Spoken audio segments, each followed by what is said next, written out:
الحمد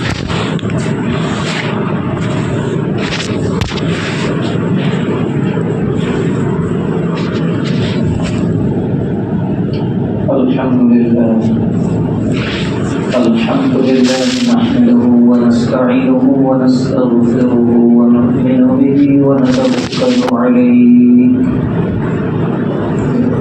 ونعوذ بالله من شرور أنفسنا ومن سيئات أعمالنا من يهده الله فلا مضل له ومن يضلله فلا هادي له أشهد أن لا إله إلا الله وحده لا شريك له وأشهد أن سيدنا ومولانا محمدا عبده ورسوله صلى الله تعالى عليه وعلى آله وأصحابه وبارك وسلم تسليما كثيرا كثيرا. أما بعد فأعوذ بالله من الشيطان الرجيم. بسم الله الرحمن الرحيم. يا أيها الذين آمنوا توبوا إلى الله توبة نصوحا. وقال النبي صلى الله عليه وسلم اتق المحارم تكن أعبد الناس وارض بما كسب الله لك تكن أغنى الناس وأحسن إلى من أساء إليك وأحب للناس ما تحب لنفسك تكن مؤمنا ولا تكثر الضحك فإن كثرة الضحك تميت القلب كما قال عليه الصلاة والسلام. عزیز و بزرگوں، سیدنا حضرت ابو ہریرہ رضی اللہ تعالیٰ عنہ اس حدیث شریف کے راوی ہیں.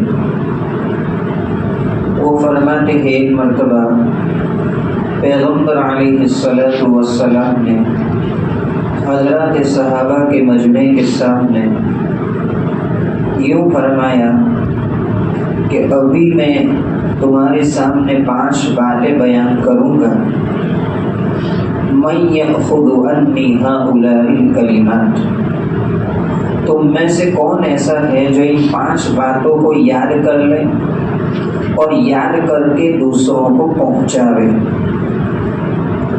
یا تو یاد کرنے کے بعد خود اس پر عمل کرے، اگر خود عمل نہیں کر سکتا تو دوسرے کسی آدمی کو بتا دے تو وہ اس پر عمل کرے. 2 باتیں اس حدیث میں اللہ کے حبیب علیہ السلام نے بتائی کہ یا تو خود اس پر عمل کرے سیکھنے کے بعد، اگر خود عمل نہیں کر سکتا تو دوسرے کسی ایسے آدمی کو وہ کلمات بتا دے، وہ باتیں بتا دے کہ وہ اس پر عمل کرے. اس میں سے سب سے پہلی بات حضرت ابو ہریرہ فرماتے ہیں پھر میں کھڑا ہو گیا، اللہ کے نبی میں ان باتوں کو سیکھوں گا، اس پر عمل کروں گا، دوسروں تک پہنچاؤں گا. حضرت ابو ہریرہ فرماتے ہیں اللہ کے نبی نے فَأَخَذَ بِيَدِي میرا ہاتھ پکڑ لیا اور پھر میرا ہاتھ پکڑ کر بڑی تاکید کے ساتھ وہ 5 باتیں مختصر طور پر مجھے بتائی. بالکل شارٹ باتیں تھی، کوئی لمبی چوڑی تقریر نہیں تھی، مختصر چھوٹی چھوٹی 5 باتیں حضرت ابو ہریرہ کو اللہ کے حبیب علیہ السلام نے بتائی. حضرت علماء اس حدیث کی شرح میں اور کومنٹری میں یہ بات لکھتے ہیں کہ اگر ایمان والے ان 5 باتوں پر عمل کر لے، اگر یہ 5 باتیں ہر ایمان والے کی زندگی میں آ جائے تو 80% دین ہماری زندگیوں میں آ جائے گا. کون سی ہیں وہ 5 باتیں؟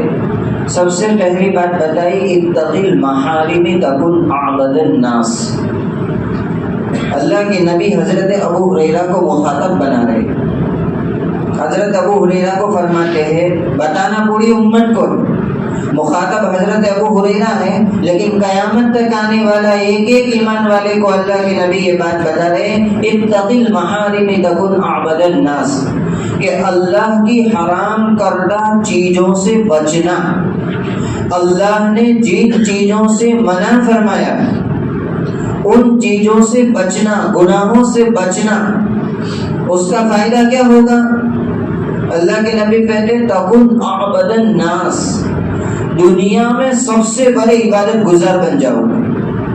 اگر اللہ کے نبی چاہتے تو ایک الگ پہلو سے، پازیٹو پہلو سے بات بتا سکتے تھے کہ دیکھو مسجد میں آ کر 5 وقت کی نماز پڑھنا، قرآن شریف پڑھنا، روزے رکھنا، قربانی کرنا، حج کرنا تو سب سے بڑے عبادت گزار بن جاؤ گے، یہ بات بھی تو بتا سکتے تھے۔ لیکن ایک نیگیٹو پہلو سے اللہ کے حبیب علیہ الصلوۃ والسلام نے امت کی رہبری فرمائی، اتق المحارم تکن اعبد الناس۔ چونکہ نیکی کرنا آسان، نیکی کرنا بہت آسان، لیکن گناہ سے بچنا مشکل۔ اللہ کے نبی علیہ الصلوۃ والسلام پر قربان چاہیے، 100 جانیں فدا ہو اللہ کے حبیب علیہ الصلوۃ والسلام کی ذات اقدس پر۔ اللہ کے نبی نے امت کی دکھتی رگ پکڑی، اور جو خاص بیماری تھی اس کو اللہ کے نبی نے امت کے سامنے بیان فرمایا۔ اور آج سے 1430 سال پہلے کی بات اللہ کے نبی بتاتے ہیں، اگر آج ہمارے ماحول میں اس بات کو فیٹ کر کے دیکھیں، خدا کی قسم سیم ٹو سیم وہ بات ہمارے سامنے، وہ بات آئینہ دکھا رہی ہے، اور آج وہ بات بالکل ہمارے اوپر صادق آ رہی ہے، جبکہ گناہوں کا دور عام ہو چکا ہے، گناہوں کے راستے بالکل کھل چکے ہیں، ہموار ہو چکے ہیں، گناہ کرنا کوئی مشکل بات نہیں۔ ایک زمانہ تھا آدمی کو فلم دیکھنا ہوتا تھا تو سنیما ہال جانا پڑتا تھا، کتنے پاپڑ بیلنے پڑتے تھے، کوئی بغیر گھر والا دیکھ لیتا تھا تو گھر آ کر کے پٹائی ماں باپ کی ہوتی تھی، گھر کے کسی وڈیل کی پٹائی ہوتی تھی، بہت مشکل کام تھا۔ جوا کے اڈے پر جانا ہوتا تھا تو آدمی کو پہلے جوا کے اسٹیشن تلاش کرنے پڑتے تھے، بہت مشکل کام تھا گناہ کرنا۔ لیکن میرے بھائیوں، آج ہم 1446 اب ختم ہوگا، بالکل اینڈ پر ہے، 1446 کے اینڈ میں، 2025 کے اینڈ میں اگر ہم دیکھیں تو بولو ہمارے لیے گناہ کرنا کتنا آسان ہے۔ ایک آدمی موبائل لے کر کے بیٹھتا ہے تو گناہ لامحدود گناہ، موبائل کا گناہ کیسا؟ انلمیٹڈ، جس کو بولتے ہیں نا انلمیٹڈ گناہ ہے موبائل، اس کی کوئی لمٹ نہیں ہے۔ اور آج تو ریل کا زمانہ، ریل کہتے ہیں ریل، آدمی کھولتا ہے تو دیکھتا ہی جاتا ہے، دیکھتا ہی جاتا ہے، دیکھتا ہی جاتا ہے، چاہے وہ 70 سال کا بوڑھا ہو یا 80 سال کی بوڑھی عورت ہو۔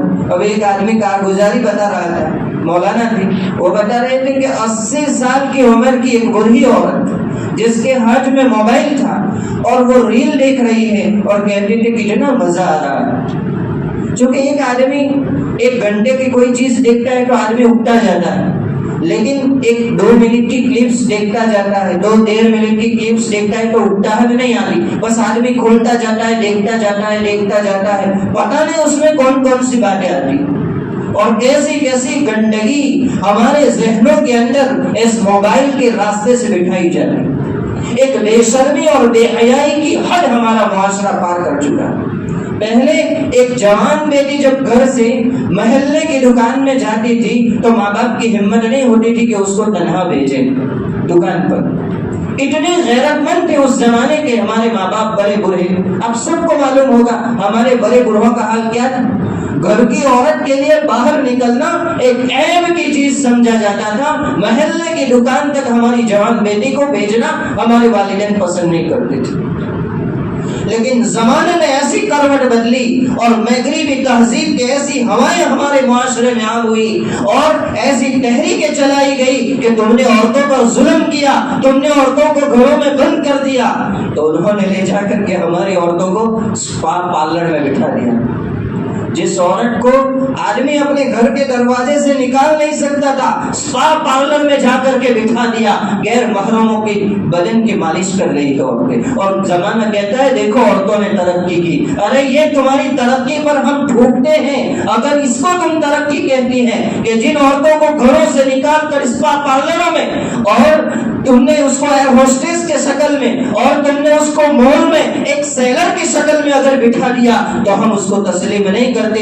بعین ہی وہی بات جو اللہ کے نبی علیہ الصلوۃ والسلام نے آج سے 1420 سال پہلے حضرت ابو ہریرہ کا ہاتھ پکڑ کے فرمائی تھی، اتق المحارم تکن عبد الناس. یا ابو ہریرہ گناہ سے بچنا، گناہ سے بچو گے تو دنیا کے سب سے بڑے عابد بن جاؤ گے.